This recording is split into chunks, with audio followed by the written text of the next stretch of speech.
Welcome back, brothers. Our freedom and liberty are constantly undermined to enslave better humankind.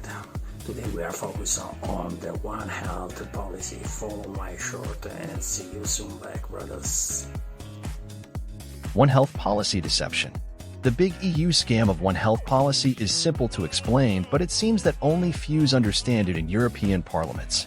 All is rooted on states' debt. The national health budget has not to overcome the interest amount on debt. It's as simple as that. Who was pushing inside Bruxelles to establish this kind of glittering project full of marvelous words, but instead plenty of venom? World Economic Forum wizards, of course. Just listen to the fake narrative. According to EU official files, One Health policy is an integrated, unifying approach that aims to sustainably balance and optimize the health of people, animals, and ecosystems. That animal feed, human food, animal and human health, and environmental contamination are closely linked, achieving optimal health outcomes recognizing the interconnection between people, animals, plants, and their shared environment. What a wonderful plan, you can say. But behind this smokescreen there is all the worst you can imagine on dystopic society. We have to keep in mind the first part we described to you about UE One Health project. Finance lives on countries and people's debt.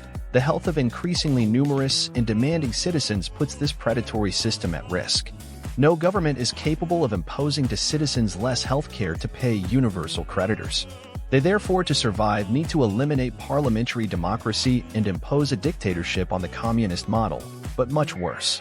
The institutional structure of the EU was ideal for building a dystopian model to save the ass of the international usury system.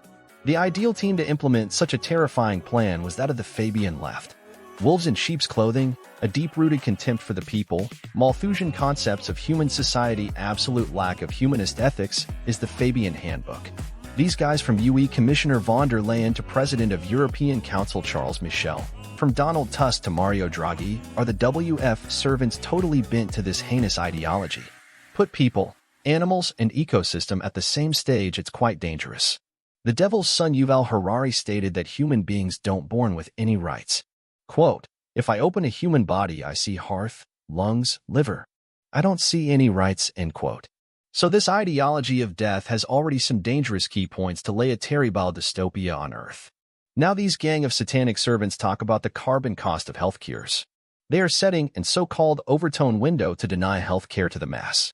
After they tried to kill us with mRNA vaccine, to steal our liberties and rights with pandemic scam, they want to implement a ruling model that would make Joseph Stalin pale.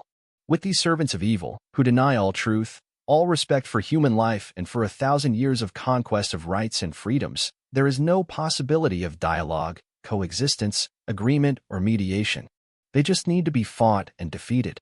So isn't matter to erase a name from a paper like Green Pass. We have to cancel this evil ideology from Bruxelles, national parliaments, and inside the so-called deep state. Now it's time to know who is on the side of people and who is on the side of evil.